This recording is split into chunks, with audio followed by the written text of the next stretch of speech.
The moment I opened the door to my apartment, I was hit with the chilling realization that everything I owned was gone.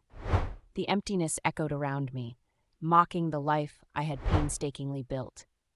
My heart pounded as I took in the barren sight, my mind struggling to catch up with the devastation. It felt like the universe had pressed a cruel reset button, leaving me with nothing but the clothes on my back and a heavy sense of despair.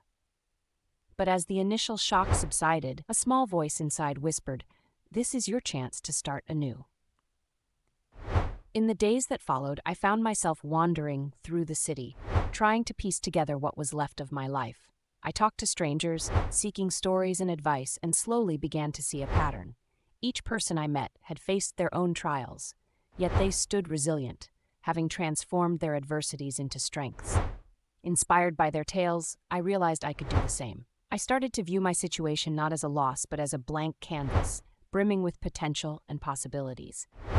With determination, I took on odd jobs, saving every penny I could to rebuild my life. I learned to appreciate the little things, the kindness of a stranger, a warm meal, a good night's sleep. These small victories fueled my drive, and I began setting goals, no matter how modest.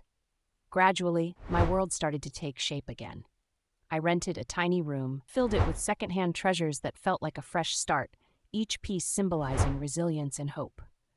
Looking back now, I realize losing everything was my greatest gain. It stripped away the superficial, leaving only what truly mattered: my spirit, my will to fight, and the realization that I held the power to rebuild from scratch. Life had knocked me down, but I had chosen to rise, stronger and more determined than before.